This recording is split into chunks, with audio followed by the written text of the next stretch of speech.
السلام علیکم۔ اسد شرازی خود بھی کبھی اس بارے میں سوچتے تو انہیں بہت عجیب محسوس ہوتا تھا۔ فطرتاً وہ بہت مختلف قسم کے انسان تھے اور زندگی کے معمولات سے ہٹ کر جینا چاہتے تھے۔ یہی وجہ تھی کہ انہوں نے زندگی کا طویل ترین حصہ مہم جوئی میں بسر کر دیا تھا، لیکن انداز فکر میں جو نئی تبدیلی رونما ہوئی تھی وہ ان کی دانست میں ان کی زندگی کا سب سے بہتر وقت تھا۔ اس میں کوئی شک نہیں کہ اس کی تحریک شبان ہی کی وجہ سے پیدا ہوئی تھی۔ ان کے مقاصد کے منظر عام پر آنے کے بعد دنیا بھر کی بڑی بڑی شخصیتوں نے ان سے رابطے قائم کیے تھے۔ یہ وہی لوگ تھے جو سمندر کی دنیا سے دلچسپی رکھتے تھے، یہاں تک کہ اسد شرازی ان میں سے دو افراد کا انتخاب کرنے میں کامیاب ہو گئے تھے۔ خود سرکاری سطح پر بھی انہیں پیشکشیں کی گئی تھیں، لیکن انہوں نے یہی کہا تھا کہ جو کچھ بھی کرنا چاہتے ہیں وہ اپنے وسائل سے کرنا چاہتے ہیں اور یہی ان کے حق میں بہتر رہے گا۔ تاہم وہ پیشکشیں اب بھی برقرار تھیں اور انہیں ہر طرح کی آسانیاں فراہم کی جانے کا وعدہ کیا گیا تھا۔ اس دن بھی وہ اپنی کوٹھی میں شبان اور دردانہ کے پاس بیٹھے تھے۔ یہ دونوں یوں ہی ان کے پاس آ گئے تھے۔ اسد شرازی نے مسکراتے ہوئے ان کا استقبال کیا تھا اور کہا، ایک بات بتاؤ، میں شبان کے بارے میں آج تک لا علم ہوں، کیا تم اس سے اپنی پوری واقفیت رکھتی ہو؟ ہرگز نہیں سر، روز اول سے میں اسے سمجھنے میں ناکام رہی ہوں، حالانکہ تم اس کے لیے بہت کچھ ہو۔ وہ بھی تسلیم کرتا ہے، اور میں نے بارہا محسوس کیا کہ اس کے انداز میں نہ صرف میرا احترام بلکہ مجھ سے بے پناہ محبت بھی جھلکتی ہے۔ اپنے طور پر کسی خاص چیز سے دلچسپی کا اظہار کرتا ہے؟ سمندر کے علاوہ کسی چیز سے نہیں۔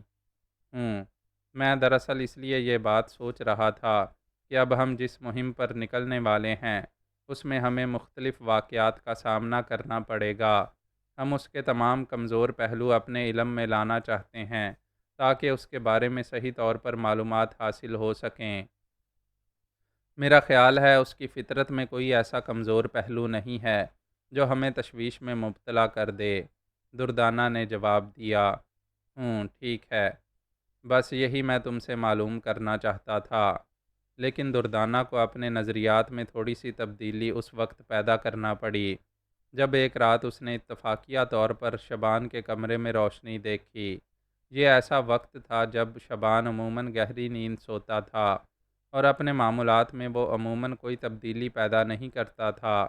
دردانہ جاگ گئی اور اپنی جگہ سے اٹھ کر اس کے کمرے کی جانب بڑھ گئی جہاں سے روشنی جھلک رہی تھی۔ دروازے کے قریب پہنچ کر اس نے ایک لمحے کے لیے کچھ سوچا اور پھر کی ہول سے آنکھ لگا دی۔ کی ہول کے دوسری طرف کے مناظر صاف نظر آ رہے تھے اور اس نے شبان کو دوزانوں بیٹھے ہوئے دیکھا۔ تیز روشنی میں ایک تصویر نمایاں تھی اور یہ تصویر اس سے پہلے دردانہ نے کبھی نہیں دیکھی تھی۔ کی ہول سے دیکھنے پر وہ تصویر اسے بہت زیادہ صاف نظر نہیں آ رہی تھی، لیکن اتنا اندازہ اسے ضرور ہو گیا تھا کہ وہ کسی لڑکی کی تصویر تھی۔ دردانہ کو ایک لمحے کے لیے حیرت ہوئی اور پھر اس نے کوئی فیصلہ کیا اور دروازے پر ہلکی سی دستک دی۔ شبان اچھل کر کھڑا ہو گیا۔ چند لمحات وہ دروازے کی جانب دیکھتا رہا، پھر اس نے تصویر کی جانب دیکھا اور اس کے بعد آہستہ قدموں سے دروازے کے قریب پہنچ گیا۔ اس نے دروازہ کھولا تو دردانہ نے مسکراتے ہوئے اس سے پوچھا، کیا بات ہے شبان، تمہیں نیند نہیں آئی؟ آج حیرت انگیز طور پر جاگ رہے ہو۔ ہاں آنٹی، میں جاگ رہا ہوں۔ ارے یہ کس کی تصویر ہے؟ دردانہ نے تصویر کو دیکھ کر کہا، میں نہیں جانتا۔ شبان کے ہونٹوں سے سرسراتی ہوئی آواز نکلی۔ دردانہ تصویر کے بالکل قریب پہنچ گئی اور پھر تصویر کو دیکھ کر اس پر بھی حیرت کا دورہ پڑ گیا تھا۔ ایسا حسین چہرہ اور پراسرار چہرہ زندگی میں اس سے پہلے کبھی اس کی نگاہوں سے نہیں گزرا تھا۔ یقینی طور پر اسے زمینی مخلوق کہا نہیں جا سکتا تھا۔ اتنی دل موہ لینے والی صورت تھی کہ انسان پاگل ہو جائے۔ جن پتوں کی اوٹ سے وہ جھانک رہی تھی وہ بھی ناقابل شناخت تھے، بس ایک عجیب سی کیفیت، ایک عجیب رنگ، ایک عجیب سا ماحول تھا۔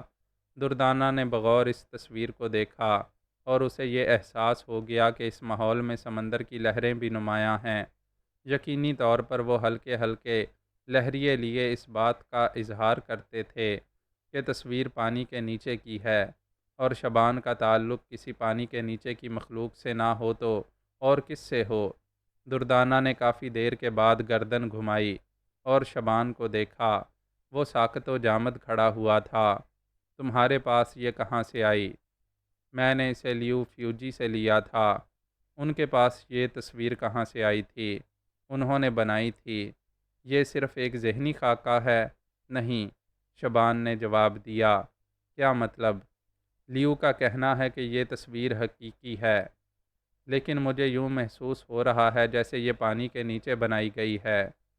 ہاں، یہ سمندر کی گہرائیوں کا ایک منظر ہے، لیکن کیا یہ قابل یقین ہے؟ میں سمجھا نہیں آنٹی۔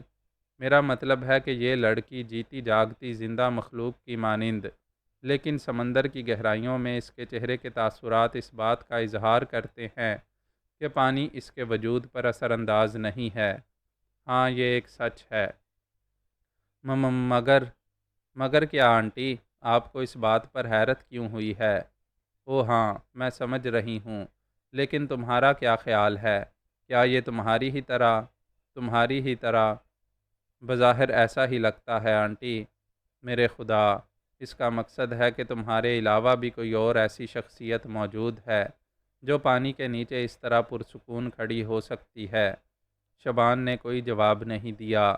دردانہ پر حیرت کے پہاڑ ٹوٹ پڑے تھے۔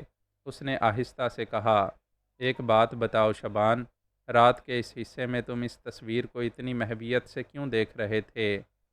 آنٹی، یہ مجھے اچھی لگتی ہے اور میں نے مسٹر لیو سے اسے مانگ لیا تھا۔ زندگی میں پہلی بار میں نے کسی سے کچھ مانگا ہے آنٹی۔ گویا تم اس سے بہت متاثر ہو۔ ہاں آنٹی، یہ اکثر میرے تصور میں آتی رہتی ہے۔ بولتی ہے، مجھ سے باتیں کرتی ہے۔ کیا باتیں کرتی ہے؟ میں اس کی زبان نہیں سمجھتا۔ بس یہ بولتی ہے۔ اس کے ہونٹ ہلتے ہیں، اس کی آواز مجھے سنائی دیتی ہے، لیکن وہ جو کچھ کہتی ہے میری سمجھ میں نہیں آتا۔ اوہ، کیا تم اس کے لیے دکھی ہو؟ میرا مطلب ہے، کیا تمہارے دل میں یہ تصور پیدا ہوتا ہے کہ یہ تم تک پہنچ جائے؟ ہاں، میں یہ چاہتا ہوں۔ گویا تم اس سے محبت کرتے ہو؟ شاید، شبان نے بے خوفی اور سچائی سے جواب دیا۔ دردانہ کسی گہری سوچ میں ڈوب گئی تھی۔ مسٹر شرازی سے اس موضوع پر بات ہوئی تھی اور اس نے پورے اعتماد سے کہا تھا کہ شبان کی زندگی میں ایسا کوئی تصور نہیں جاگا ہے، لیکن آج اسے اپنے اس خیال کی نفی کرنا پڑی تھی۔ لیکن جو تصور شبان کے ذہن میں جاگا تھا وہ بھی انتہائی حیرت ناک تھا۔ اس نے آہستہ سے کہا، اگر یہ تمہیں نہ ملی شبان تو تم کیا محسوس کرو گے؟ میں نہیں جانتا۔ کیا تمہیں یقین ہے کہ یہ تمہیں مل جائے گی؟ ہاں، شبان نے اپنے مخصوص انداز میں جواب دیا۔ کسی بات کی بہت زیادہ تفصیل میں وہ کبھی نہیں جاتا تھا۔ کیا تم اسے تلاش کرو گے؟ ہاں آنٹی، یہ بات میرے ذہن میں موجود ہے۔ پھر بھی کوئی تصور تو ہوگا ذہن میں کہ تم اسے کہاں تلاش کرو گے؟ سمندر کے نیچے۔ کیا مطلب؟ جہاں کی یہ تصویر ہے میں اسے وہیں تلاش کروں گا۔ پھر اس نے موتی جو لیو فیوجی کو دیا تھا اس کی مختصر کہانی دردانہ کو سنائی۔ اوہ میرے خدا، تم نے مجھے اس کے بارے میں بتایا بھی نہیں۔ آنٹی، وہ قابل ذکر بات نہیں تھی، اور پھر چونکہ میرے اور مسٹر لیو کے درمیان تھی اس لیے میں نے آپ سے اس کا تذکرہ نہیں کیا۔ تو تم نے وہ قیمتی موتی مسٹر لیو کو دے دیا؟ ہاں، وہ اس کے حقدار تھے کیونکہ وہ اس کی پرستش کرتے تھے۔ پھر اس کے بعد کیا ہوا؟ مسٹر لیو نے موتی کے ساتھ 2 تصاویر بھی مجھے دکھائی تھیں، اور وہ ساری تصاویر مجھے جانی پہچانی محسوس ہوتی ہیں۔ یوں لگتا ہے جیسے وہ سب کچھ سمندر کے نیچے موجود ہو۔ مسٹر لیو کا بھی یہی کہنا تھا۔ چنانچہ آنٹی، جب وہ موتی سمندر سے نکالا جا سکتا ہے تو پھر زیر سمندر اس لڑکی کا وجود کیوں نہیں ہو سکتا؟ دردانہ نے آنکھیں بند کر لیں۔ یہ ایک انوکھا خیال تھا، انوکھا تصور، فائدہ مند بھی اور نقصان دہ بھی۔ کم از کم شبان کے دل کو وہ کوئی روگ لگتے نہیں دیکھنا چاہتی تھیں۔ اس نے فوراً ہی خود کو سنبھالا اور مسکرانے لگی۔ اچھا یہ بتاؤ کوئی پریشانی تو نہیں ہے تمہیں؟ بالکل نہیں، بس اسے دیکھ کر ایک ذہنی سکون کا احساس ہوتا ہے۔ اسے محفوظ رکھو، میں چلتی ہوں، دردانہ نے کہا اور عجیب و غریب خیالات لیے ہوئے وہ شبان کے کمرے سے باہر نکل آئی۔ اسد شرازی کو اس بارے میں اطلاع دینا ضروری تھا۔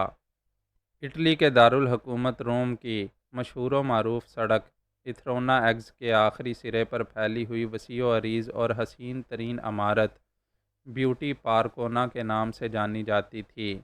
اس کی مالک گارتھا نامی ایک عورت تھی جس کا تعلق اٹلی ہی سے تھا، اور وہ اٹلی کے ایک بڑے شہر نیپلز سے تعلق رکھتی تھی۔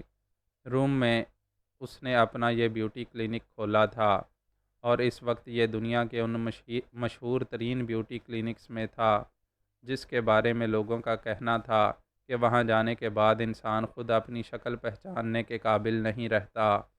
یہ الفاظ کن معنوں میں استعمال کیے گئے تھے اس کی کوئی تفصیل منظر عام پر نہیں تھی، لیکن اس میں بھی کوئی شک نہیں تھا کہ اس وسیع و عریض عمارت میں جو کھیل ہوتا تھا وہ ناقابل فہم تھا، اور دنیا کی مشہور ترین اداکارائیں، بڑے بڑے سربراہان مملکت کی بیویاں اور ان عظیم ترین سرمایہ داروں کی بیگمات یہاں آنا اپنی شان سمجھتی تھیں جن کا شمار دنیا کے بڑے لوگوں میں ہوتا ہے۔ بیوٹی پارکونا کی مالک گارتھا بہت پراسرار شخصیت کی مالک تھی، اور اس کے بارے میں زیادہ لوگ نہیں جانتے تھے کہ اس کا اصل کام کچھ اور ہے۔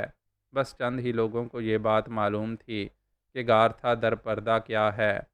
بیوٹی پارکونا میں ان بیگمات کے آنے کے بعد کچھ اور بھی کارروائیاں ہوتی تھیں جس کے نتیجے میں گارتھا کے بینک بیلنس اس حد تک بڑے ہوئے تھے کہ اگر وہ دنیا کے کسی دولت مند کا مقابلہ کرنا چاہتی تو اس میں اسے کوئی خاص دقت نہ ہوتی۔ وہ در پردہ بہت سے امور پر کام کرتی تھی، اور اس کے تعلقات ایسے لوگوں سے تھے جو اپنا ایک مقام رکھتے ہیں۔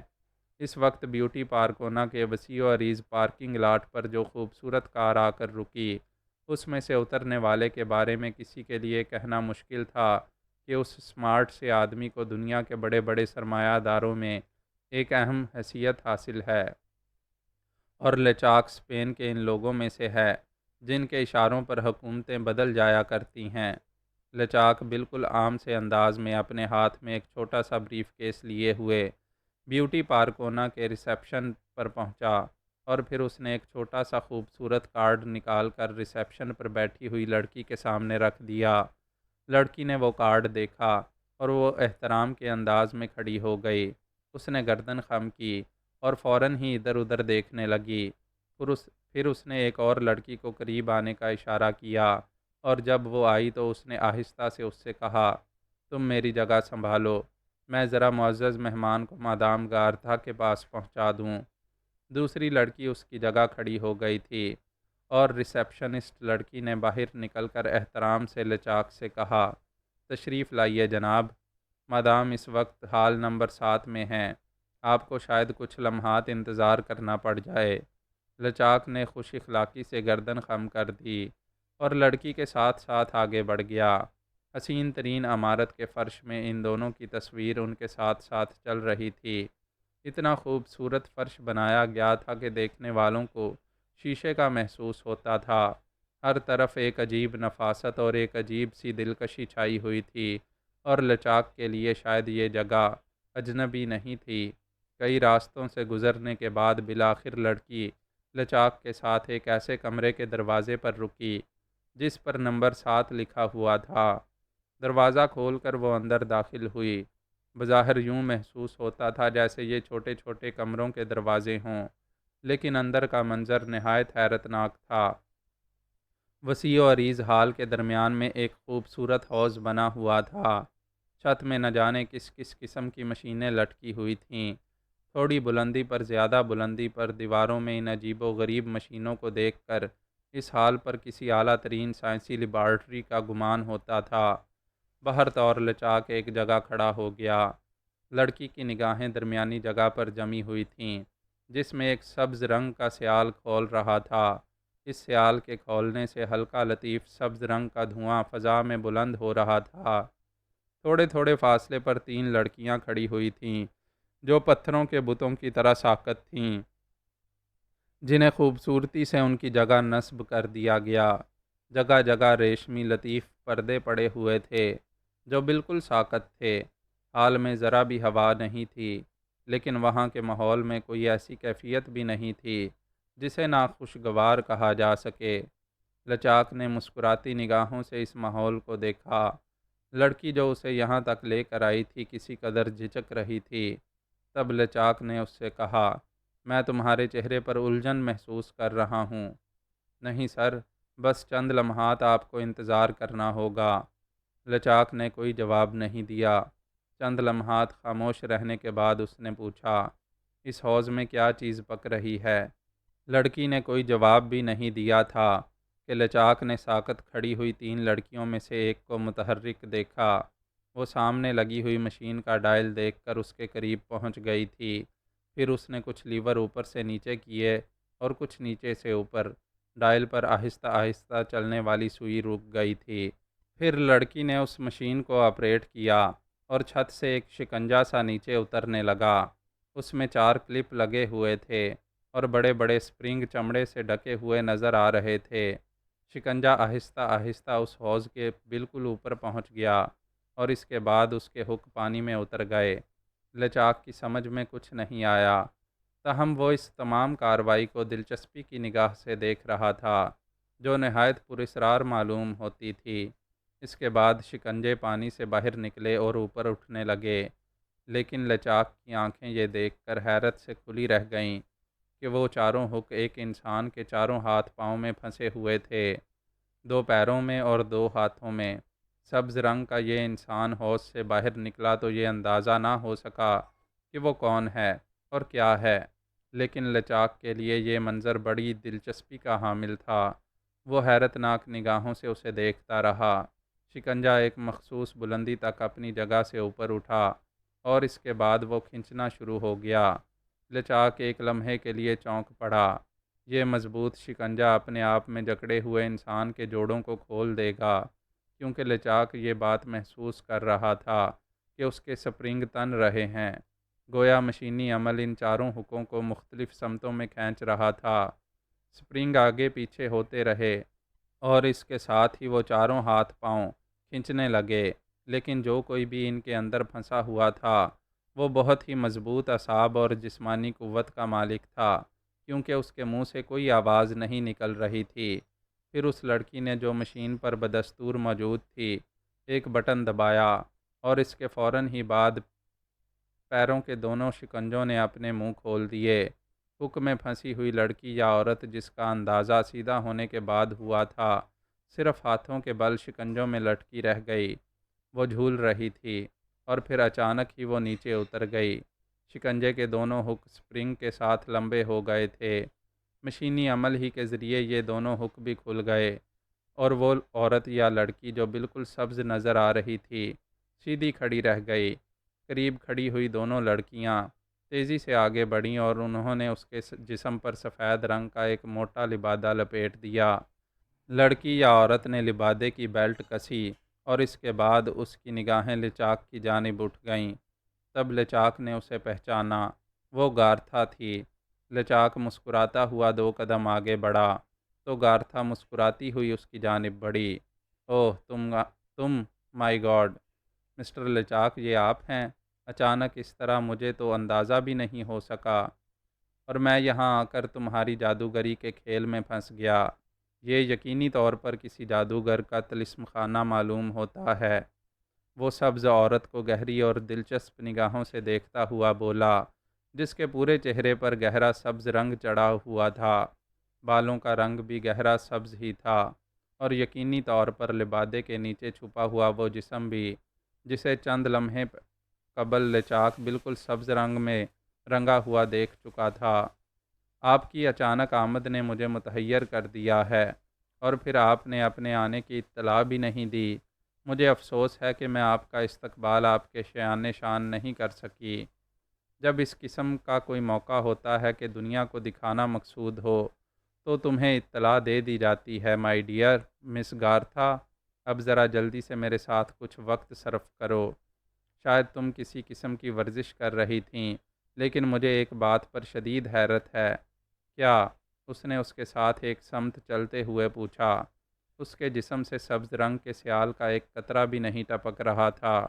وہ باہر نکلتے ہی بالکل خشک ہو گیا تھا، البتہ گہرا سبز رنگ بہت عجیب نظر آ رہا تھا۔ اس کے چہرے پر، جس کے درمیان اس کی آنکھوں کی سفیدی اور آنکھوں کی پتلیوں کی سیاہی بس اس کے باقی جسم سے مختلف لگتی تھی، ورنہ اسے بآسانی سبز عورت کہا جا سکتا تھا۔ میں نے اس کھولتے ہوئے سیال سے دھواں بلند ہوتے ہوئے دیکھا ہے۔ اس کا درجہ حرارت کیا تھا؟ گارتھا کے ہونٹوں پر مسکراہٹ پھیل گئی، اور اس طرح ایک اور سفیدی کا اضافہ ہو گیا، یعنی اس کے دانت جن پر یہ سبز رنگ نہیں چڑھا تھا، ورنہ ہونٹوں پر بھی سبز رنگ ہی تھا، اور ان کی گلابیاں اس میں گم ہو گئی تھیں، اتنا کہ انسانی جسم برداشت نہ کر سکے۔ میں محسوس کر رہا تھا، لیکن تم اس کے اندر تھیں۔ ہاں، یہ ایک قسم کا غسل ہے جو جسمانی موزونیت کے لیے ضروری ہوتا ہے، اور یہ سبز رنگ، اس میں کیمیکلز ہیں جو اعضاء کے لیے بے حد ضروری ہوتے ہیں۔ آخر تم اس سلسلے میں کون کون سے نئے تجربات کا اضافہ کرو گی؟ گارتھا نے کوئی جواب نہیں دیا۔ وہ ایک ریشمی لطیف پردے کو ہٹا کر اندر داخل ہو گئی۔ چھوٹا سا کیبن نما کمرہ تھا، جس میں انتہائی قیمتی اور نفیس کرسیاں لگی ہوئی تھیں۔ درمیان میں ایک چھوٹی سی گول میز بھی موجود تھی۔ گارتھا نے لچاک کو بیٹھنے کی پیشکش کی، اور وہ ایک کرسی پر بیٹھ گیا۔ تب گارتھا اس کے ساتھ بیٹھ کر بولی، پہلے یہ بتائیے آپ کی کیا خاطر کروں؟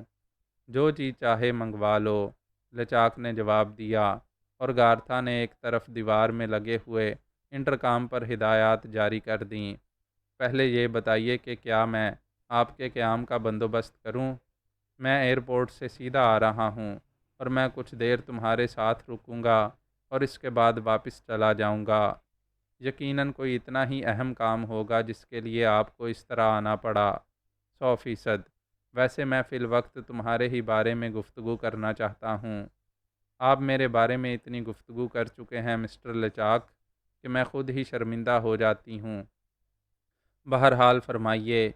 یہ گرم سیال اور اس میں تمہارے جسم کا زندہ سلامت رہنا میری سمجھ میں نہیں آیا۔ آپ اپنی یہاں آمد کا مقصد بھول گئے مسٹر لچاک، اور اس سیال کے چکر میں پڑ گئے۔ بس یوں سمجھ لیجئے کہ ان خواتین کو جو اس سیال کے حوض تک پہنچتی ہیں، یہاں تک پہنچنے کے لیے مختلف مشقوں سے گزرنا ہوتا ہے، اور یہ مشقیں تقریباً 1 ماہ جاری رہتی ہیں۔ اس کے بعد اس حوض میں ان کا جسم بے شکن اور بے داغ ہو جاتا ہے، اور اس کے بعد کوئی اچھے سے اچھا آدمی یہ نہیں کہہ سکتا کہ ان کی عمر 50 یا 55 سال ہے۔ لوگ یقینی طور پر ان کی عمر کے 22 سال یا 25 سال خود بخود کم کر دیتے ہیں۔ باقی ان کا حق ہے کہ وہ ان سالوں کو کچھ اور کم کر دیں۔ لچاک پرخیال انداز میں گردن ہلانے لگا تھا، پھر جیسے اس کے ذہن کو ایک جھٹکا سا لگا، اور اس نے مسکراتے ہوئے کہا، واقعی تمہارے اس طلسم خانے میں آنے کے بعد اچھے اچھے لوگ سحرزدہ ہو جاتے ہیں۔ مائی ڈیئر گارتھا، میں اپنی آمد کا مقصد فوری طور پر بیان کر رہا ہوں، حالانکہ میرا ذہن ابھی تک وہیں الجھا ہوا ہے۔ اسی وقت ایک ٹرالی کسی مشینی عمل کے تحت اندر داخل ہوئی، اور اس پر سجے ہوئے برتن گارتھا نے اٹھا کر میز پر رکھ دیے۔ ٹرالی اسی طرح پرادب انداز میں واپس چلی گئی تھی۔ لچاک نے سنسنی خیز نگاہوں سے اس ٹرالی کو دیکھا اور بولا، ہم لوگوں نے زندگی بھر سرمایہ اکٹھا کیا ہے، لیکن مشینیں اس طرح ہماری ہدایت پر عمل نہیں کرتیں۔ اس سے بہتر تو تم ہو۔ آپ ضرورت سے زیادہ ہی میری تعریفیں کر رہے ہیں، میں بہت مغرور ہو جاؤں گی۔ تم پر تو ہم غرور کرتے ہیں۔ بہرحال سنو، اس بار بھی تمہاری ذمہ داریاں اوشن ٹرائیر ہی کے سلسلے میں ہیں۔ گارتھا نے آنکھیں بند کر کے گردن ہلائی اور بولی، ہاں میں جانتی ہوں، آج کل دنیا کے بڑے بڑے سرمایہ داروں کے ذہن میں سمندر داخل ہو گیا ہے، مگر مسئلہ کیا ہے؟ دراصل ہم لوگوں نے جس منفرد کام کا آغاز کیا ہے، اس میں اپنی انفرادیت برقرار رکھنا چاہتے ہیں۔ اس میں کوئی شک نہیں ہے کہ سرکاری پیمانے پر اور بعض جگہ پرائیویٹ طریقے سے سمندری معاملات میں کام ہو رہا ہے، اور بہت سے لوگوں نے انتہائی قیمتی معلومات حاصل کر لی ہیں۔ لیکن تم یہ بھی جانتی ہو کہ جہاں بھی کہیں کوئی ایسی اہم معلومات حاصل کی جاتی ہیں جو عام نہ ہو اور جو ہمیں فائدہ دے سکے، وہاں سے وہ تمام تفصیلات ہمیں موصول ہو جاتی ہیں اور ہماری انفرادیت قائم رہتی ہے۔ وہ لوگ منصوبہ بندی کرتے ہیں اور ہم ان سے بہت پہلے عمل شروع کر دیتے ہیں، اور اس طرح ہمیں جو فائدے حاصل ہو چکے ہیں وہ بھی تقریباً تمہارے علم میں ہی ہیں۔ چنانچہ اس منصوبے کے تحت چنانچہ اس منصوبے کے تحفظ کی تمام تر ذمہ داریاں تمہارے شانوں پر ہیں۔ تو کیا آپ نے جو کام میرے سپرد کیا ہے، اس میں کبھی آپ کو کسی دقت یا مایوسی کا سامنا کرنا پڑا؟ ہرگز نہیں۔ یہی وجہ ہے کہ جب گائن شیورن نے یہ بات محسوس کی کہ جس مسئلے کے لیے وہ کام کرنا چاہتے ہیں وہ کسی عام آدمی کے بس کی بات نہیں ہے، تو پھر مجموعی طور پر گارتھا ہی کا نام لیا گیا۔ یقیناً، اور گارتھا نے کبھی آپ کو مایوس نہیں کیا اور نہ اب مایوس کرے گی، لیکن کچھ تفصیلات باقی رہ گئیں۔ میرا مطلب ہے کہ وہ کون سا ملک ہے اور وہ کون لوگ ہیں جن کے بارے میں آپ یہ محسوس کرتے ہیں کہ وہ عام لوگوں کے بس کی چیز نہیں ہے۔ میں اسی سمت آ رہا ہوں۔ دراصل کچھ لوگوں نے پرائیویٹ سیکٹر میں یہ کام شروع کیا ہے۔ یوں سمجھ لو کہ ان کے ذریعے ہمارے چند افراد کو نقصان بھی پہنچ چکا ہے۔ تم نے یقینی طور پر ہماری ایک فرم ٹام ایٹلس کے بارے میں سنا ہوگا جو مسٹر رابرٹ ہاک کے سپرد تھی۔ یقینی طور پر ٹام ایٹلس غالباً جاپان میں یقینی طور پر میں اسی کی بات کر رہا ہوں، لیکن افسوس مسٹر رابرٹ ہاک اب ہمارے درمیان موجود نہیں، اور ان کی موت اپنے چند ساتھیوں کے ساتھ جاپان میں ہوئی ہے، اور اسی پارٹی کے ذریعے۔ اوہ، بہت افسوسناک خبر ہے۔ مسٹر رابرٹ ہاک سے میں ذاتی طور پر واقف تھی۔ مسٹر رابرٹ ہاک مارے گئے۔ نہ صرف وہ بلکہ ان کے ساتھ اور بھی بہت سے افراد۔ بہرحال وہ ایک الگ مسئلہ ہے۔ تفصیلات یہ ہیں۔ لچاک اسے شبان کی خصوصیات کے بارے میں تفصیل سے بتانے لگا۔ پھر گارتھا نے کہا، اگر اس کے اندر عام انسان سے ہٹ کر کوئی ایسی خوبی ہے تو پھر ہم یقینی طور پر اسے کوئی مشینی رد عمل کہہ سکتے ہیں۔ وہ جو کچھ بھی ہے، لیکن کم از کم اس بات کو ہم تسلیم کر چکے ہیں کہ اگر وہ لوگ چاہیں تو بہت آگے تک کام کر سکتے ہیں، اور اصل مسئلہ یہ بھی ہے کہ سمندری معلومات کے سلسلے میں عام لوگوں کو اس انداز میں متوجہ نہیں ہونا چاہیے۔ اس شخص نے جو تفصیلات دنیا کے سامنے پیش کی ہیں وہ بڑی دلچسپ ہیں۔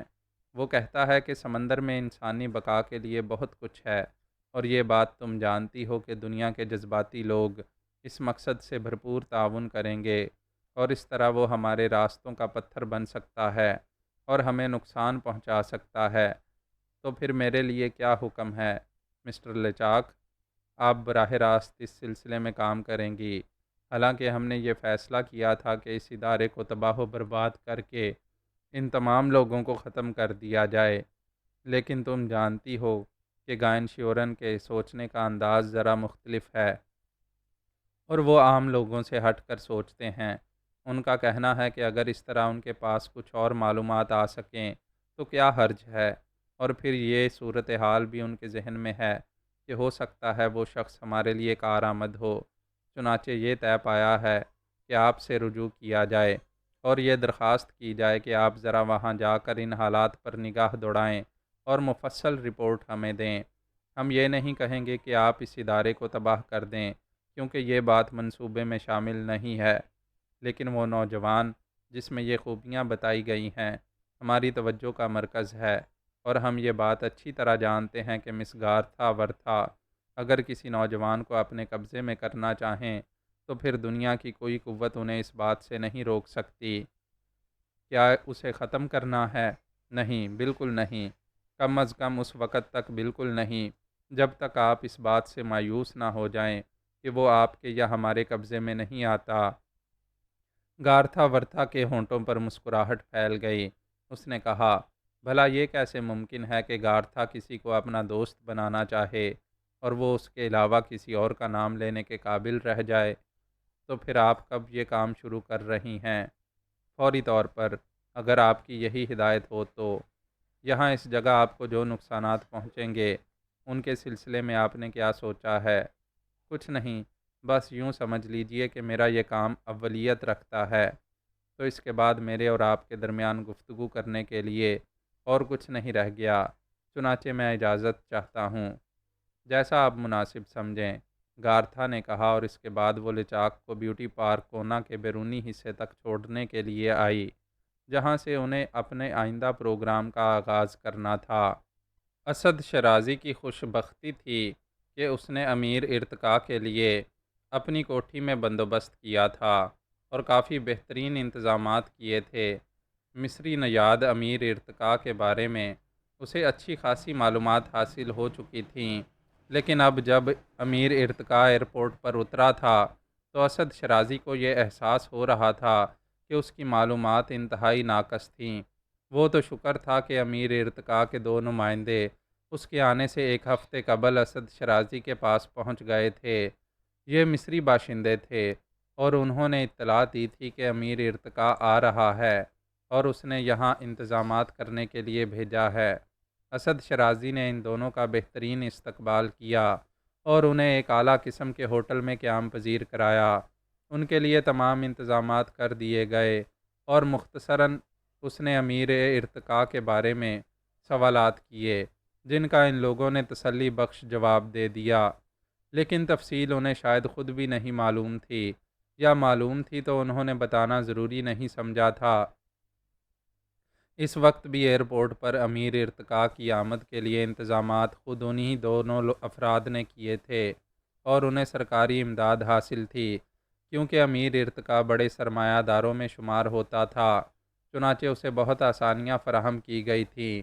استقبال کے لیے ایئرپورٹ پر اسد شرازی، دردانہ اور دوسرے چند ایسے افراد موجود تھے جن کا تعلق اسد شرازی کے ادارے سے تھا۔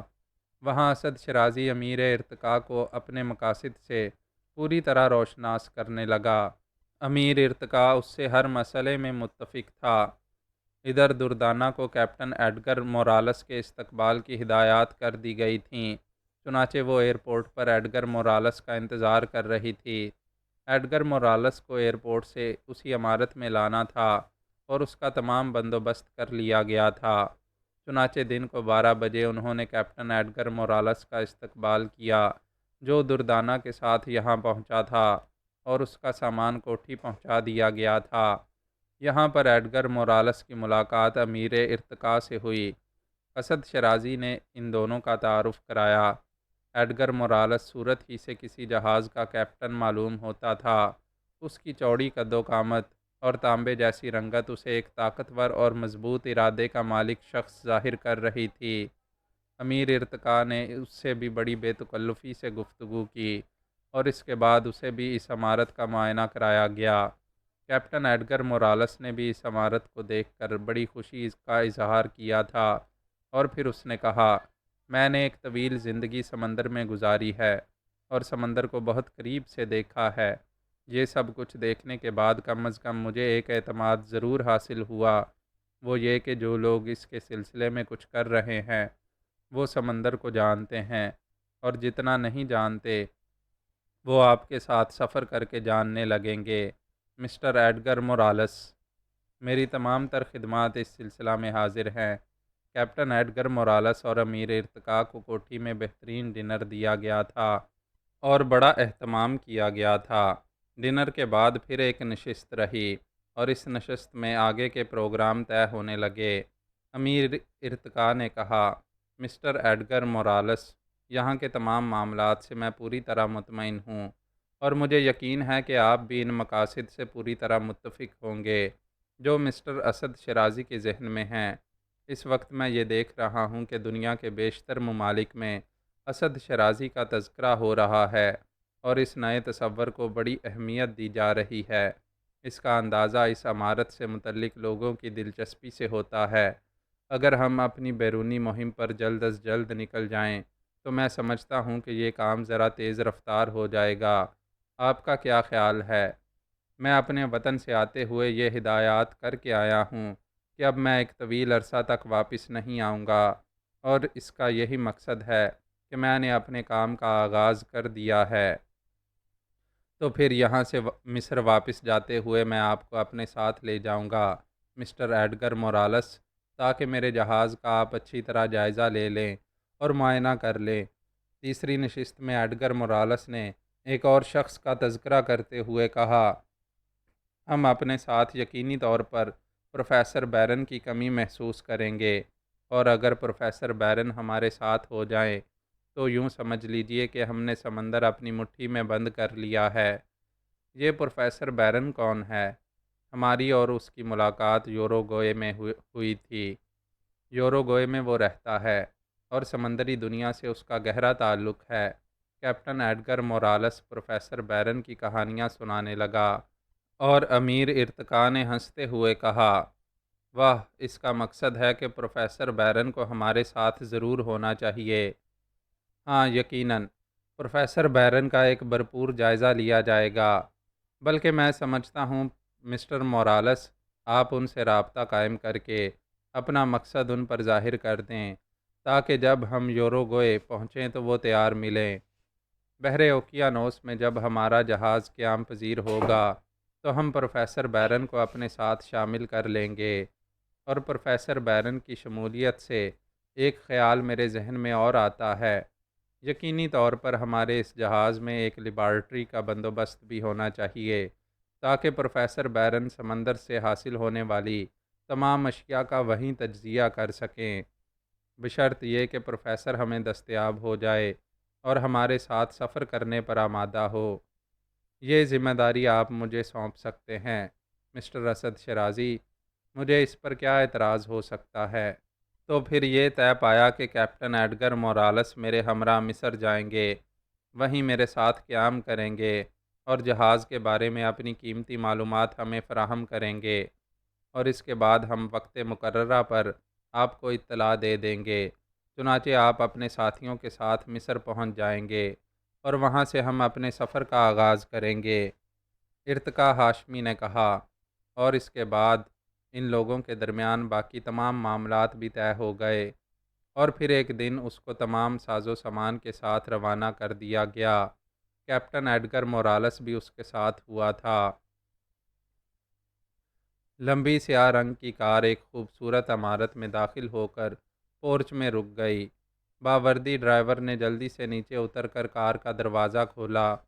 کار کی عقبی نشست سے خوبصورت اور دراز قامت گارتھا نیچے اتر آئی، اور وہ ایک پرتکلف لباس میں ملبوس تھی، اور اس کے سر پر بڑا ہیٹ نظر آ رہا تھا۔ برآمدے میں کھڑے ہوئے دو افراد تیزی سے آگے بڑھے، اور گارتھا کے قریب پہنچ کر انہوں نے گردنیں خم کر دیں۔ گارتھا نزاکت سے پروقار انداز میں چلتی ہوئی ان کے ساتھ آگے بڑھی، اور انہوں نے صدر گیٹ کھول دیا۔ پھر وہ گارتھا کو ساتھ لیتے ہوئے اس بڑے سے ہال نما کمرے میں کے دروازے پر پہنچ گئے، جس کی دونوں سمت بڑی سی راہداریاں بنی ہوئی تھیں۔ درمیان میں وسیع و عریض ہال تھا، اور اس ہال میں اس وقت بے شمار نوجوان لڑکے اور لڑکیاں مارشل آرٹ کی مشق کر رہے تھے۔ وہ خاموشی سے اپنے کام میں مصروف تھے، اور ہلکی ہلکی سسکیاں اور آوازیں ابھر رہی تھیں۔ مارشل آرٹ کے بہترین مظاہرے ہو رہے تھے۔ گارتھا ان دونوں کی رہنمائی میں چلتی ہوئی ایک راہداری کے آخری گوشے میں پہنچی، اور یہاں ایک کرسی پر بیٹھ گئی۔ وہ دونوں افراد اس کے پیچھے کھڑے ہو گئے تھے۔ تب گارتھا نے اپنے پرس سے سگریٹ کیس اور سگریٹ ہولڈر نکالا، اور اس نے ایک سگریٹ ہونٹوں پہ دبا لیا۔ دونوں آدمیوں میں سے ایک نے جیب سے سنہری رنگ کا لائٹر نکالا اور اس کا شعلہ گارتھا کے سگریٹ کے سرے سے لگا دیا۔ گارتھا نے سگریٹ کے دو تین لمبے لمبے کش لیے، اور گہرا گاڑھا سیاہ دھواں چھوڑتے ہوئے نیم باز آنکھوں سے حال میں مشق کرنے والوں کو دیکھتی رہی۔ دونوں مؤدب اور خاموش کھڑے ہوئے تھے۔ کچھ دیر کے بعد گارتھا نے اچانک اپنی نشست چھوڑ دی، اور اس کے منہ سے آواز نکلی، گرنیا اور کورا کو لے کر میرے پاس پہنچ جاؤ۔ اس کے بعد وہ راہداری کی دوسری جانب مڑ گئی اور ایک کمرے کا دروازہ کھول کر اندر داخل ہو گئی۔ گارتھا نے ایک الماری سے سفید رنگ کا ڈھیلا ڈھالا لباس نکالا اور باتھ روم میں چلی گئی۔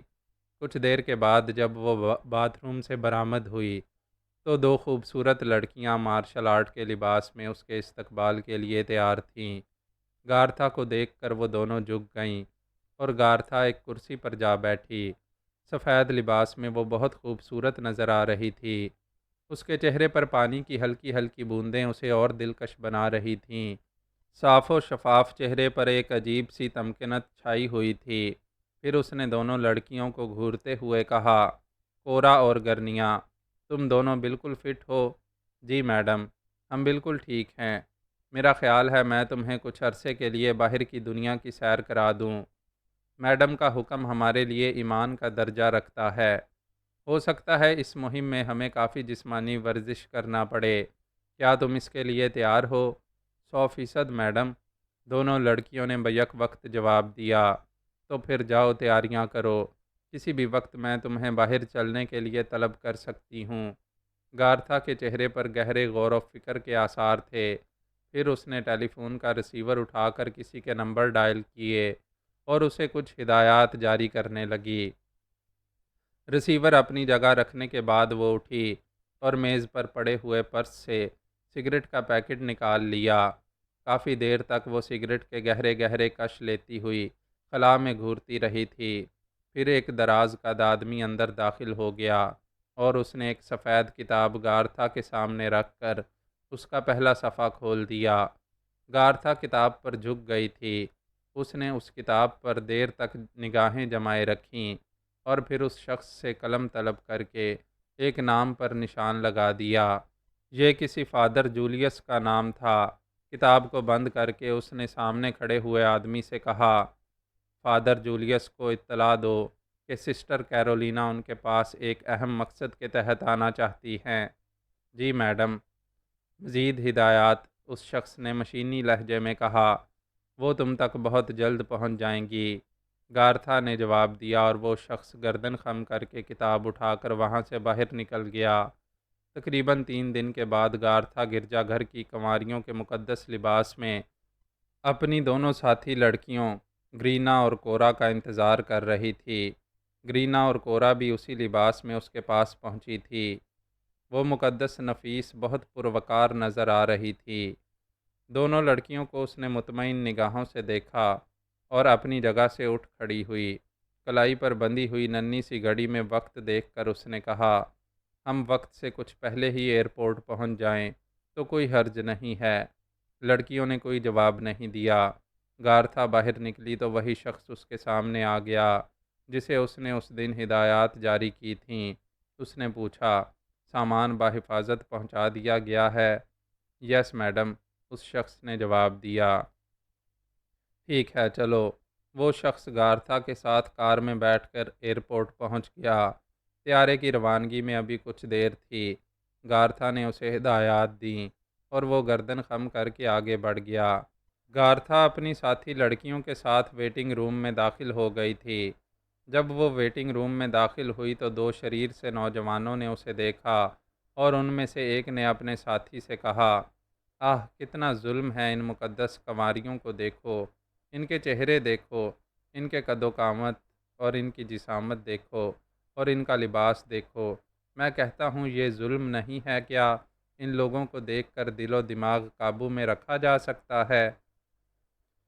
امیر ارتقا ہاشمی اور کیپٹن ایڈگر مورالس کو گئے ہوئے کافی دن گزر چکے تھے۔ اسد شرازی اور دردانہ وغیرہ اپنے کام میں مصروف تھے۔ اسد شرازی نے اس دوران وہ تمام انتظامات کرنا شروع کر دیے تھے جو اس کی عدم موجودگی میں اس کے قائم کردہ ادارے کو بآسانی چلانے کے لیے کارآمد ہو سکتے تھے۔ ایسے اہم ترین لوگوں کو اس نے مختلف امور پر تعینات کر دیا تھا جن کے بارے میں وہ یہ جانتا تھا کہ وہ اس کی غیر موجودگی میں اس کے مقصد کو پوری طرح سنبھالے رکھیں گے۔ اس سلسلے میں قابل ذکر نام ارشد مرزا کا تھا۔ ارشد مرزا بہت ہی مستعد اور ذمہ دار آدمی تھا۔ اوشینوگرافی سے خود بھی بہت دلچسپی رکھتا تھا اور اس سلسلے میں بہت سی ڈگریاں اس کے پاس تھیں۔ اسد شرازی نے خصوصی طور پر اس کو منظم اعلیٰ مقرر کیا تھا اور اسے خصوصی ہدایات جاری کرتے ہوئے اپنے مقصد کی تھوڑی بہت تفصیلات بتا دی تھیں۔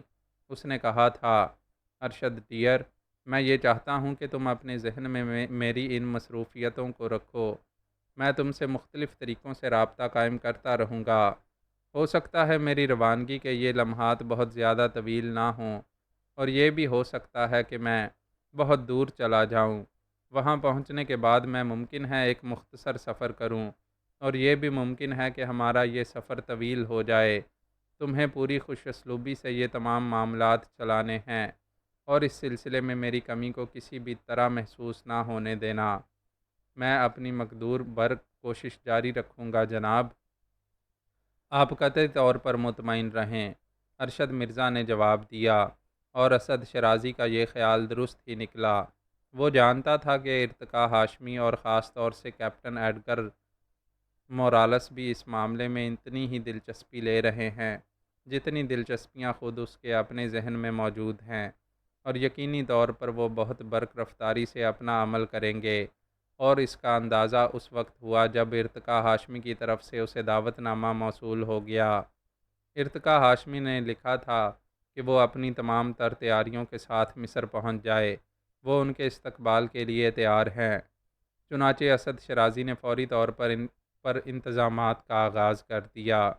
شبان کو ان معاملات سے کوئی دلچسپی نہیں تھی، حالانکہ کئی بار اسد شرازی اس سے اس موضوع پر گفتگو کر چکا تھا، اور جب بھی اس نے شبان سے اس موضوع پر بات چیت کی، شبان نے کہا کہ وہ ان کے ہر عمل کے ساتھ پوری طرح متفق ہے، اور صرف اس لیے خاموش رہتا ہے کہ جو کچھ وہ کر رہے ہیں وہ موضوع ترین ہیں۔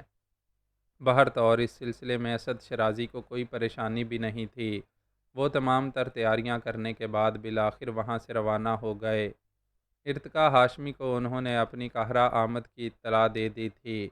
قاہرہ ایئرپورٹ پر ارتقاء ہاشمی کے چند نمائندوں نے ان کا استقبال کیا۔ دردانہ اور شبان بھی خاموشی سے ان لوگوں کے ساتھ چل پڑے۔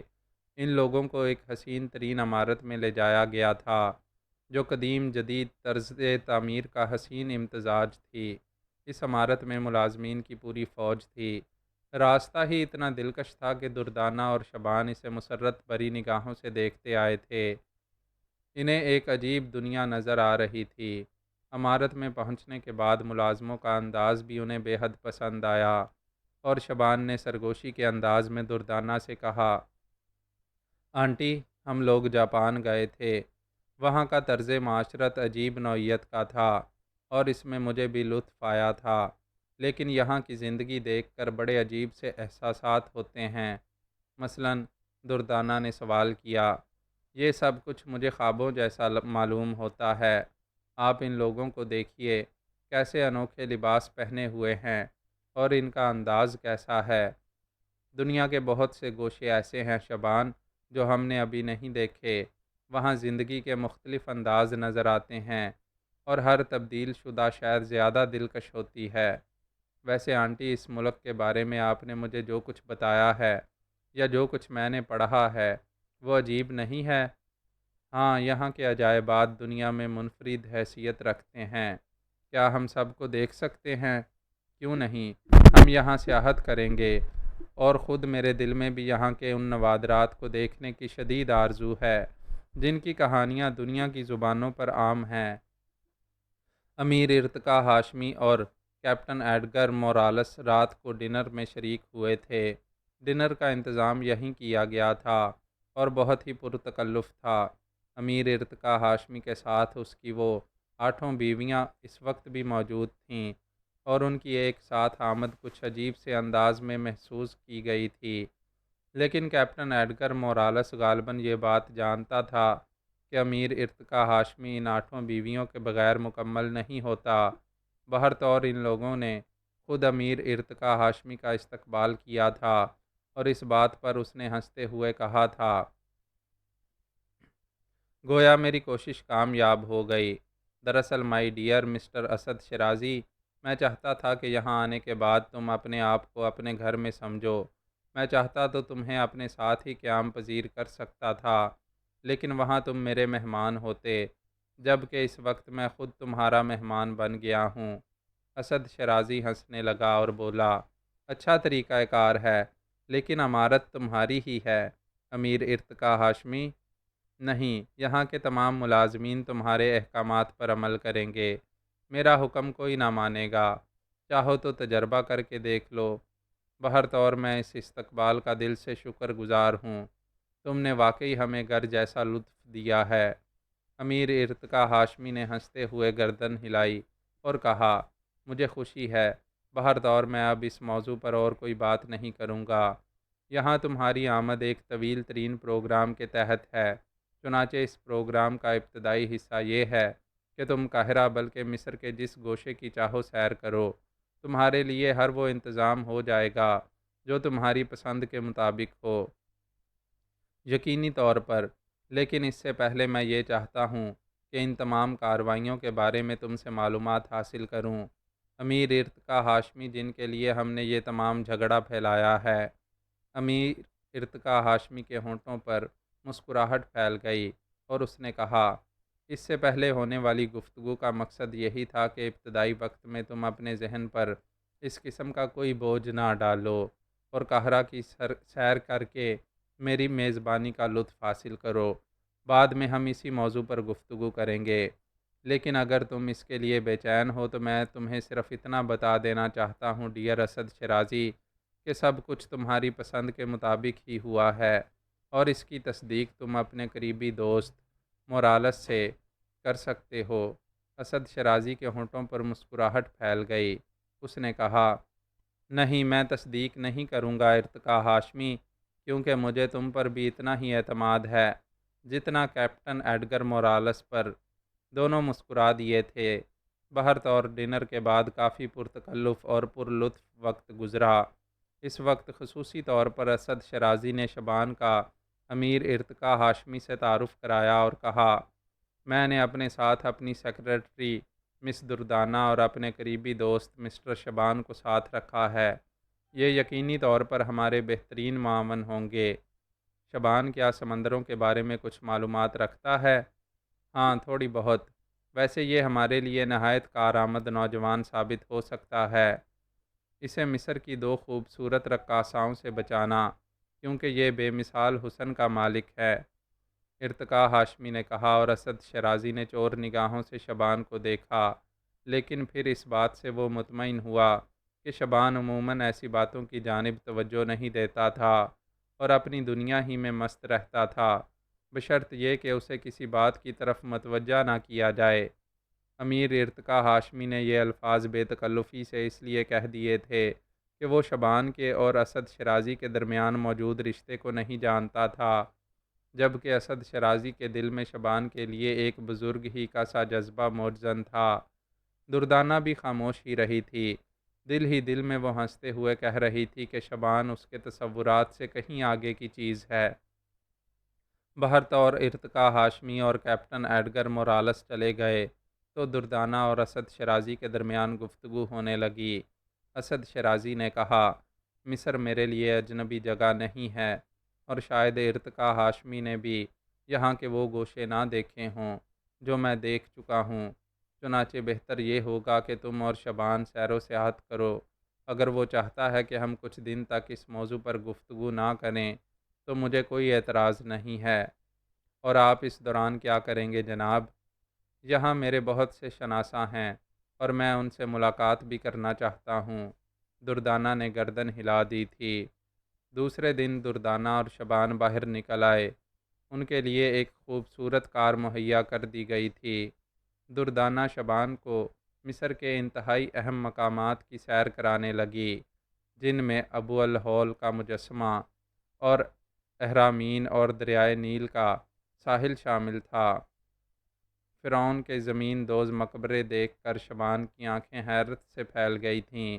وہ صدیوں سے سوئے ہوئے ان انسانوں کو دیکھ کر ششدر رہ گیا تھا جو اپنی اہم تاریخ رکھتے تھے۔ دردانہ اسے ان کے بارے میں بتا رہی تھی۔ او آنٹی، انتہائی پراسرار، جاپان میں ہم نے ان چیزوں کے مقابلے میں کچھ نہیں دیکھا تھا۔ ہاں، دنیا کی تاریخ الگ الگ ہے اور مقامات اپنی ایک الگ حیثیت رکھتے ہیں۔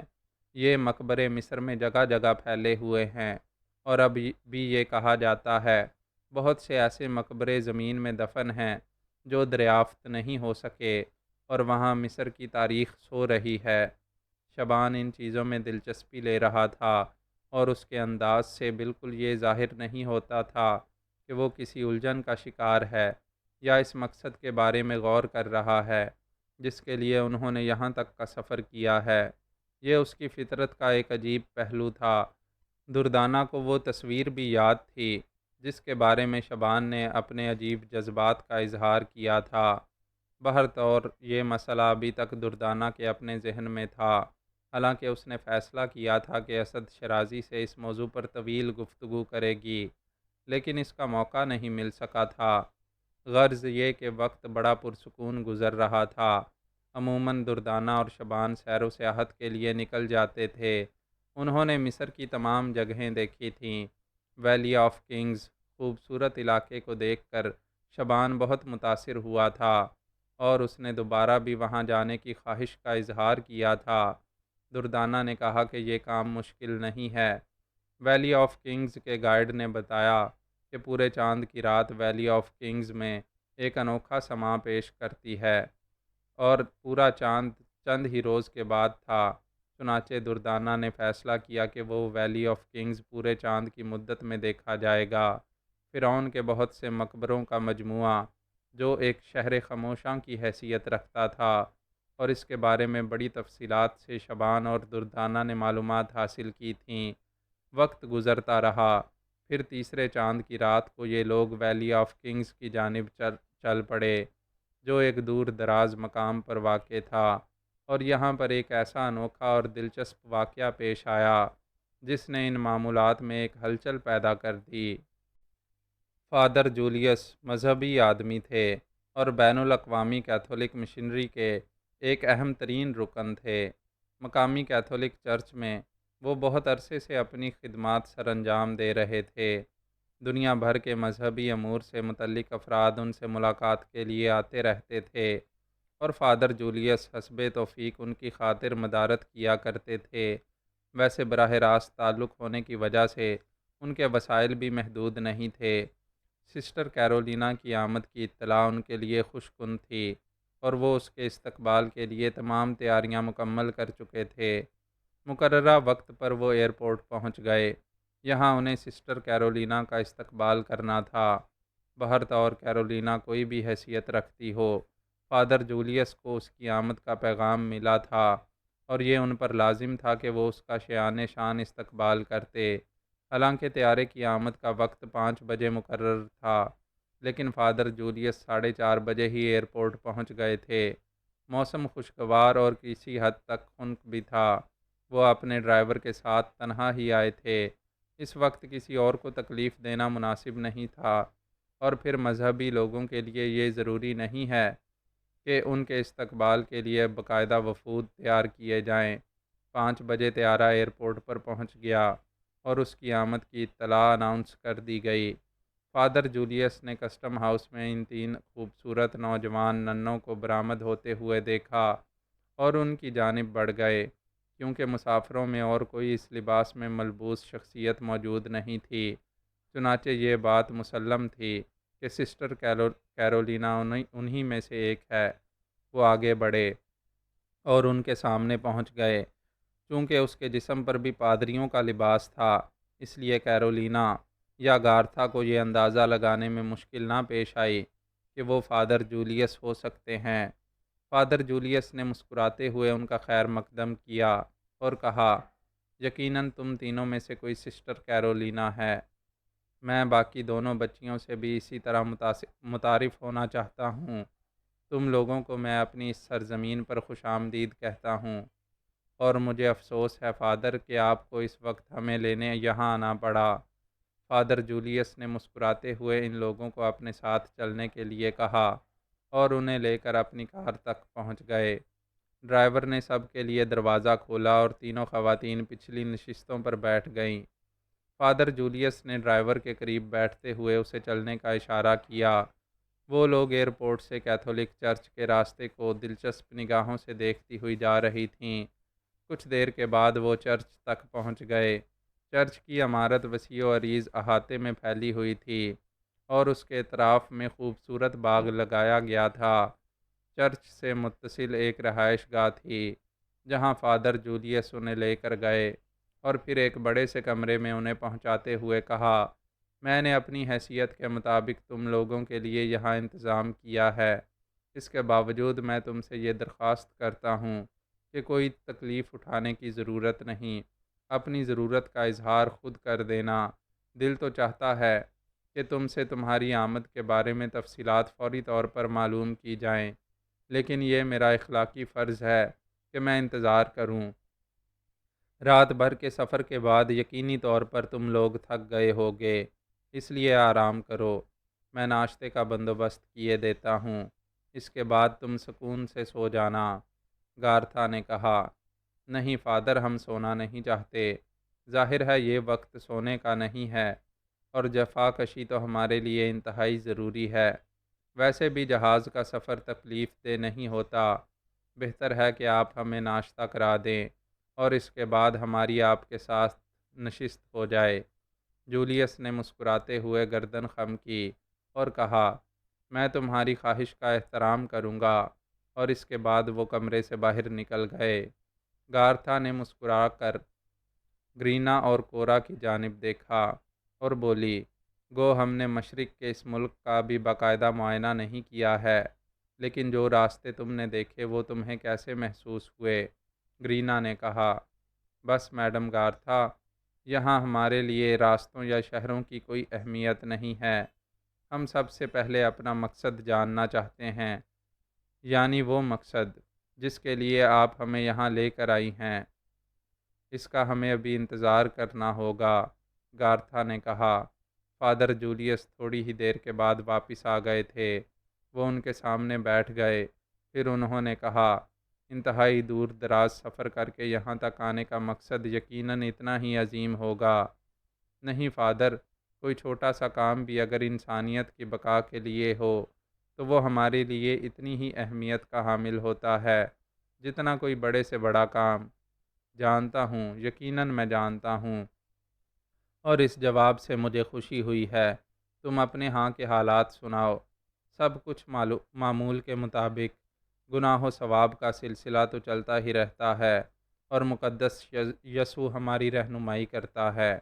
جو کچھ بھی ہمارے لیے ممکن ہوتا ہے فادر، وہ ہم کرتے رہتے ہیں، اور ہمیں یہی سب کچھ کرنا چاہیے۔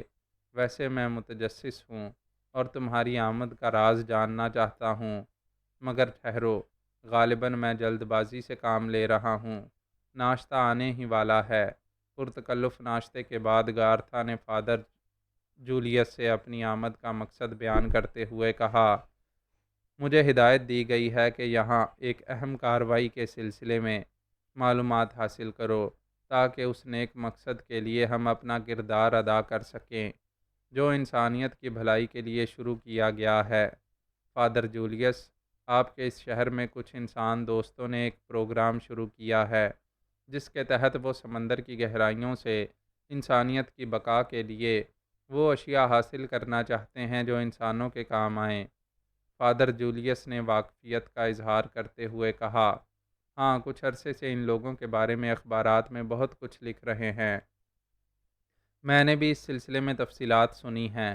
بلا شبہ انسانیت کے لیے جو کام بھی شروع کیا جائے اس میں انسان دوستوں کو اپنا حصہ ضرور تلاش کرنا چاہیے۔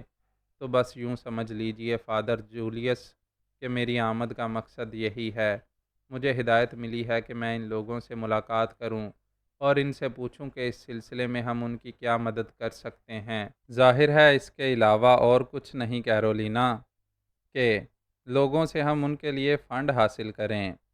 یقیناً فادر، وہ اس کے مستحق ہیں۔ آپ کی کوئی واقفیت تو نہیں ہے ان لوگوں سے؟ اوہ نہیں، اتفاق سے میں کبھی ان سے نہیں ملا۔ خیر کوئی بات نہیں ہے، یہ کام ہم کر لیں گے۔ آپ کم از کم اتنا کر دیجئے گا کہ ہمیں ان کے بارے میں تفصیلات مہیا کر دیں۔ وہ ادارہ یہاں کی ایک مشہور شاہراہ پر واقع ہے، اور وہاں پہنچنا کوئی مشکل کام نہیں ہے۔ میں اس کا بندوبست کر دوں گا۔ بہت بہت شکریہ فادر، ہم آج ہی اپنے اس مقصد کے لیے وہاں جانا چاہتے ہیں۔ فادر جولیس نے انتظامات کر دیے۔ ایک پرانی فورڈ کار ان لوگوں کو لے کر چل پڑی، جس کا ڈرائیور مقامی باشندہ تھا اور کیتھولک ہی تھا۔ راستے میں گارتھا اس سے گفتگو کرتی رہی تھی، اور کچھ دیر کے بعد وہ لوگ وہاں پہنچ گئے۔ ڈرائیور باہر ہی بیٹھا رہا۔ گارتھا اپنی دونوں ساتھی لڑکیوں کو اندر لے گئی۔ استقبالیہ پر ان کا استقبال بڑے احترام سے کیا گیا تھا، کیونکہ ان کی شخصیت ان کے لباس سے نمایاں تھی۔ استقبال کرنے میں ایک خوبصورت نوجوان اور چند دوسرے لوگ تھے۔ نوجوان نے آگے بڑھ کر گردن خم کرتے ہوئے انہیں سلام کیا اور گارتھا نے اسے دعائیں دے کر کہا، آسمانی باپ تم پر اپنی برکتیں نازل کرے، میں یہاں کے منتظمین سے ملنا چاہتی ہوں۔ مقدس خاتون، ہم آپ کو اپنے اس ادارے میں خوش آمدید کہتے ہیں۔ میرا نام شاہد خان ہے اور اس وقت میں یہاں کا ذمہ دار ہوں۔ بہت خوب، تو میرے بچے، کیا تم مجھے وہ تمام معلومات فراہم کر سکتے ہو جو اس ادارے سے متعلق ہیں؟ میں اس کا جائزہ لینا چاہتی ہوں۔ کوئی بہتر جگہ بتاؤ جہاں بیٹھ کر میں تمہیں اپنی آمد کا مقصد بتا سکوں۔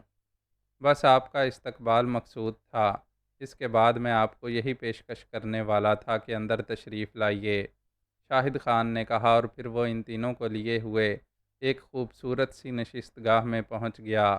یہاں وہ لوگ بیٹھ گئیں اور شاہد خان نے ان کے سامنے بیٹھتے ہوئے کہا، جی مقدس خاتون، اب آپ فرمائیے کہ آپ کی آمد کس سلسلے میں ہوئی ہے؟ میں ایک طویل فاصلہ طے کر کے یہاں پہنچی ہوں اور میرے کچھ کرم فرماؤں نے مجھے حکم دیا ہے کہ میں اس ادارے کے بارے میں معلومات حاصل کر کے انہیں اطلاع دوں تاکہ وہ اپنی حیثیت کے مطابق اس ادارے کی مدد کر سکیں۔ آپ کا تعلق کہاں سے ہے؟ شاہد خان نے پوچھا۔ اٹلی سے آئی ہوں۔ بہت خوب، بڑی مسرت ہوئی، اور خاص طور سے اس بات پر آپ لوگ ہماری ان کاوشوں کی جانب متوجہ ہوئے۔ یقیناً تم لوگ اس قابل ہو کہ تمہارے ساتھ ہر طرح کا تعاون کیا جائے۔ انسانیت اس وقت دنیا کے ہر گوشے میں سسک رہی ہے۔ بھوک، افلاس، قحط، فاقہ زدگی، تمام چیزیں انسانیت کو گھن کی طرح کھائے جا رہی ہیں، اور ایسے عالم میں کچھ مفاد پرست لوگ ہتھیاروں کی ایجاد بڑھائے جا رہے ہیں۔ وہ انسانیت کو قتل کر دینا چاہتے ہیں۔ ایسی خوفناک صورتحال میں تم لوگوں نے جو مقصد سامنے لا کر عمل شروع کیا ہے وہ قابل تحسین ہے، اور میں تمہیں اس بات کی مبارکباد دیتی ہوں اور خوشخبری دیتی ہوں کہ بہت جلد ہر شخص تمہارے اس تصور سے متفق ہوگا اور تمہارے ساتھ مل کر کام کرنا پسند کرے گا۔ بے شک مٹی کی مخلوق مٹی سے جنم لینے والی ہر شے سے فائدہ اٹھا سکتی ہے۔ ایک جانب مہلک ہتھیار ایجاد کیے جا رہے ہیں تو دوسری جانب بے شمار افراد ان کے توڑ کی دریافت میں بھی لگے ہوئے ہیں۔ زمین میں سے جو کچھ ہمیں حاصل ہو سکتا ہے وہ ناکافی تصور کیا جاتا ہے، لیکن سمندر ایسی دولت سے مالا مال ہے جو انسانیت کی بقا کے لیے کام آ سکے، اور تم لوگ اگر اس میں کامیاب ہو گئے تو میں سمجھتی ہوں تمہارا کارنامہ منفرد ہوگا۔ یہی وجہ ہے کہ سبھی تمہاری جانب متوجہ ہوئے ہیں۔ ویسے کیا تم مجھے یہ بات بتا سکو گے کہ اس ادارے کا بانی کون ہے؟ ہمارے چیئرمین اسد شرازی ہیں، میں انہی سے ملنا چاہتی ہوں۔ افسوس خاتون، وہ ابھی تو آپ سے نہ مل سکیں گے۔ کیوں، کچھ مصروف ہیں وہ؟ اس وقت وہ ملک میں نہیں ہیں۔ اوہ، کہاں گئے ہیں؟ بس یہ کچھ ایسے معاملات ہیں جو صیغہ راز میں رکھنے کو کہے جاتے ہیں۔ آپ کو یہاں ہر طرح کی معلومات فراہم کی جا سکتی ہیں۔ ویسے ان کے قائم مقام ارشد مرزا صاحب ہیں، لیکن اتفاق سے ارشد مرزا بھی اس وقت یہاں موجود نہیں ہیں اور مجھے انچارج بنا کر گئے ہیں۔ گارتھا کے چہرے پر ایک لمحے کے لیے غور و فکر کے آثار نظر آئے، پھر اس نے خوبصورت نوجوان کو دیکھتے ہوئے کہا، تم نے اپنا نام شاہد خان بتایا تھا نا؟ ہاں محترم خاتون، لیکن ایک بات آپ اچھی طرح ذہن نشین کر لیجئے کہ ادارے سے متعلق مجھے وہ تمام معلومات حاصل ہیں جن کی آپ کو طلب ہے۔ آپ براہ کرم پہلے ہمارے اس ادارے میں ہونے والے کام کا جائزہ لے لیجئے۔ یہی میں چاہتی ہوں، تو میں آپ کو دعوت دیتا ہوں کہ پہلے ہمارے نظریات کو سمجھ لیجئے گا۔ آپ کی آمد سے مجھے جس قدر خوشی ہوئی ہے وہ ناقابل بیان ہے۔ نوجوان نے ان تینوں پر ایک گہری نگاہ ڈالتے ہوئے کہا، اور گارتھا یا میڈم کیرولینا اپنی جگہ سے اٹھ گئی، اور اس کے بعد شاہد خان اپنی عمارت کے مختلف گوشوں کی سیر کراتا رہا۔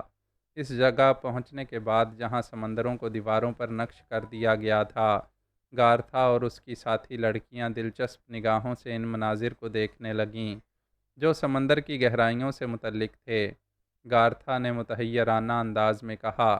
آہ، یہ سب کچھ سمندر میں موجود ہے یا صرف ایک تخیل ہے؟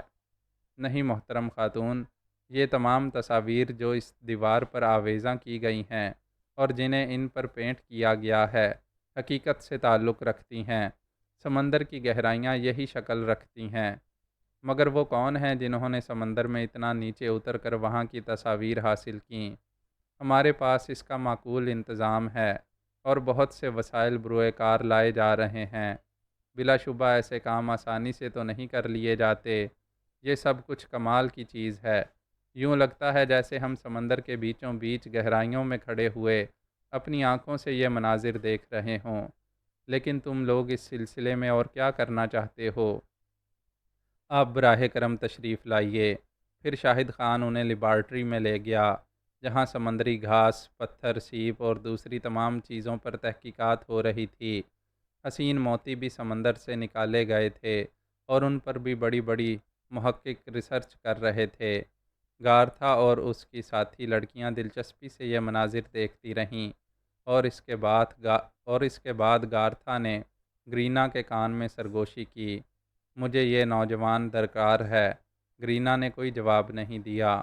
شاہد خان تمام تر تفصیلات ان لوگوں کو بتاتا رہا اور گارتھا دلچسپی سے اس کا جائزہ لیتی رہی۔ پھر گرینا نے شاہد خان سے کہا، سمندر کے بارے میں جو تفصیلات تم نے دیواروں پر اتاری ہیں، میں ان کے بارے میں کچھ اہم باتیں معلوم کرنا چاہتی ہوں۔ کیوں نہیں؟ کیا براہ کرم تم میرے ساتھ آنا پسند کرو گے؟ شاہد خان نے ایک نگاہ گرینا کو دیکھا اور اس کے بعد گردن خم کر کے بولا، بہت بہتر، جیسا آپ کا حکم۔ گارتھا نے شاہد خان سے کہا، یہ کچھ رقم ہے، بظاہر یہ بہت معمولی ہے، لیکن اسے ابتدا سمجھو، میری طرف سے بطور نذرانہ اس ادارے کے لیے قبول کرو۔ ایک چیک گارتھا نے نکال کر شاہد خان کے حوالے کیا، جو 1,00,000 روپے کی رقم کا تھا۔ شاہد خان نے پر احترام نگاہوں سے گارتھا کو دیکھتے ہوئے کہا، آپ کو اس کی باقاعدہ رسید پیش کی جائے گی اور یہ چیک میں وہیں ریسیپشن پر آپ سے وصول کروں گا۔ ہاں، ضرور۔ گارتھا نے چیک واپس اپنے پرس میں رکھ لیا۔ گرینا نے کہا، سسٹر کیرولینا، میں خود ان صاحب کے ساتھ دوبارہ اس حال میں جا رہی ہوں، ابھی چند لمحات کے بعد واپس آ جاؤں گی۔ گارتھا نے خوش دلی سے گردن ہلا دی تھی۔ گرینا شاہد خان کے ساتھ اس حال میں پہنچ گئی جہاں سمندری مناظر نظر آ رہے تھے۔ گرینا نے مسکراتے ہوئے کہا، دراصل میں تم سے ملنا چاہتی تھی۔ شاہد خان چونک کر اسے دیکھنے لگا۔ اس حسین عورت کو دیکھ کر ویسے ہی اس کے دل میں کچھ گدگدیاں سی پیدا ہوئی تھیں، لیکن اب اس کا یہ انداز شاہد خان کو الجھا رہا تھا۔ بات دراصل یہ ہے کہ میں ذہنی طور پر کچھ الجھی ہوئی ہوں۔ کیا اس سلسلے میں تم میری کچھ مدد کر سکتے ہو؟ کیا بات ہے محترم خاتون، میں تمہیں تفصیلات نہیں بتا سکتی، بس یوں سمجھ لو کہ تمہیں دیکھنے کے بعد میرے ذہن میں ایک عجیب سی کیفیت پیدا ہو گئی ہے اور میں اسے تمہارے سامنے بیان کرنے سے گریز نہیں کر سکتی۔ کیا کیفیت ہے وہ؟ تمہیں شاید اس بات پر یقین نہ آئے، بچپن میں، میرا مطلب ہے چرچ میں داخل ہونے سے پہلے، میں ایک چھوٹے سے خوبصورت قصبے میں رہتی تھی۔ وہاں میرے بچپن کا ایک دوست پیٹر تھا، جو ایک حادثے کا شکار ہو کر اس دنیا سے رخصت ہو گیا۔ بچپن کی یادیں محبت کے نقوش بن کر میرے وجود میں چسپاں ہو گئی تھیں۔ اس کی موت کے بعد دل کچھ اس طرح سے اچاٹ ہو گیا کہ میں نے مقدس مریم کے قدموں میں پناہ لینا مناسب سمجھا اور اس بات کا اظہار اپنے اہل خاندان سے کر دیا گیا۔ چنانچہ مجھے چرچ میں داخل کر دیا گیا۔ کافی دن میں نے چرچ میں گزارے ہیں، لیکن تمہیں دیکھنے کے بعد میرے دل میں پیٹر کی یاد تازہ ہو گئی ہے، کیونکہ بہت معمولی سے فرق کے ساتھ وہ تمہارا ہم شکل تھا۔ شاہد خان کے بدن میں چیونٹیاں رینگنے لگیں۔ اس نے آہستہ سے کہا، اس سلسلے میں آپ کی کیا مدد کر سکتا ہوں محترم خاتون؟ کچھ نہیں، شاید تم میری بے باکی پر حیران ہو جاؤ، لیکن چند لمحات کے لیے میں یہاں آئی ہوں، اور اگر دل کی بات دل میں ہی چھپائے رکھتی تو شاید میں بے سکون ہو جاتی۔ مجھے سکون درکار ہے، اور اس سکون کے لیے مجھے تم سے تنہائیوں میں کچھ ملاقاتیں کرنا ہیں۔ میں یہ نہیں کہتی کہ تم میری اس پسند کے جواب میں خود بھی کوئی ایسا ہی طریقہ کار اختیار کرو لیکن اتنا ضرور کہوں گی کہ مجھ سے ضرور مل لینا۔ بہت بہتر، میں آپ کے اس حکم کی تعمیل کروں گا۔ میرا نام گرینا ہے۔ بہت خوشی ہوئی آپ سے مل کر۔ تم بھی کیا سوچتے ہوگے؟ بہرطور یہ میرا ایک ایسا مسئلہ تھا جسے زبان تک لائے بغیر میں جی نہیں سکتی تھی۔ میں آپ کے پاس آؤں گا، لیکن کہاں؟ ہم لوگ یہاں کیتھولک چرچ میں رہتے ہیں، اور میں یہ کوشش کروں گی ہمارا قیام طویل ہو جائے تاکہ میرا دل تمہاری قربت سے سیراب ہو سکے۔ شاہد خان کا سانس پھولنے لگا۔ اس نے آہستہ سے کہا، میں وہاں پہنچ جاؤں گا، آپ مجھے اپنا پورا پتہ دے دیں۔ اور گرینا نے اسے کیتھولک چرچ کے بارے میں تفصیلات بتا دیں۔ شاہد خان نے اس سے وعدہ کیا کہ بہت جلد وہ اس سے ملاقات کرنے کی کوشش کرے گا، اور اس کے بعد وہ دونوں واپس وہیں آ گئے جہاں گارتھا ان لوگوں سے معلومات حاصل کر رہی تھی۔ گارتھا نے ان دونوں کی جانب کوئی توجہ نہ دی تھی، البتہ اس نے شاہد خان سے کہا، میں نے اپنا ارادہ کچھ تبدیل کر دیا ہے۔ فادر جولیس یقینی طور پر اس سلسلے میں خود بھی کوئی بہتر کارروائی کرنا پسند کریں گے۔ وہ مجھ سے کہہ رہے تھے کہ ان کے پاس ایک بہت بڑا فلاحی پروگرام موجود ہے۔ میں یہ سوچ رہی ہوں کیوں نہ یہ مشترکہ کام ہم دونوں مل کر انجام دیں۔ میں اس وقت تمہیں چیک دینے کا ارادہ ملتوی کر چکی ہوں، لیکن میں تمہیں دعوت دیتی ہوں کہ چرچ میں میرے پاس آؤ، کچھ وقت قیام کرو، لیکن براہ کرم اس کی پبلسٹی کرنے کی ضرورت نہیں ہے۔ ہم لوگ جو بھی کام کرنا چاہتے ہیں نہایت خاموشی سے کرنا چاہتے ہیں۔ شاہد خان نے خوش ہو کر کہا، آپ جب بھی مجھے حکم دیں گی میں آپ کے پاس حاضر ہو جاؤں گا۔ تو پھر بہت زیادہ وقت صرف کرنے کی کیا ضرورت ہے؟ میں تمہارے ان مقاصد سے پوری طرح آگاہ ہو چکی ہوں، اور تھوڑی بہت معلومات تم سے حاصل کرنے کے بعد میں روانہ ہو جاؤں گی۔ یہاں پر جو کچھ کر سکتے ہیں وہ کریں گے، اور اس کے بعد اعلیٰ پیمانے پر تمہارے اس مقصد کے لیے کام شروع کر دوں گی۔ یہی حکم مجھے ملا ہے۔ شاہد خان نے ممنون انداز میں گردن ہلائی، اور طے یہ ہوا کہ آج رات ہی کو 8 بجے شاہد خان ان کے پاس پہنچ جائے گا۔ تو پھر ہم تمہارا انتظار کریں گے، گارتھا نے کہا، اور تھوڑی دیر کے بعد شاہد خان انہیں ان کی گاڑی تک چھوڑنے آیا۔ اس کی نگاہیں گرینا سے ملیں تو اس کی آنکھوں میں محبت کے نقوش نمایاں نظر آئے، اور شاہد خان سر کھجاتا رہ گیا۔ چرچ کی یہ مقدس راہبائیں اسے نہ جانے کہاں کہاں کی سیر کرا رہی تھیں۔ تھوڑی دیر کے بعد فورڈ کار نگاہوں سے اوجھل ہو گئی تھی۔ معزز سامعین، اپنے اس چینل کو سبسکرائب کریں اور بیل آئیکن کا بٹن پریس کریں تاکہ ہر نئی آنے والی ایپیسوڈ آپ تک بر وقت پہنچ سکے۔ شکریہ۔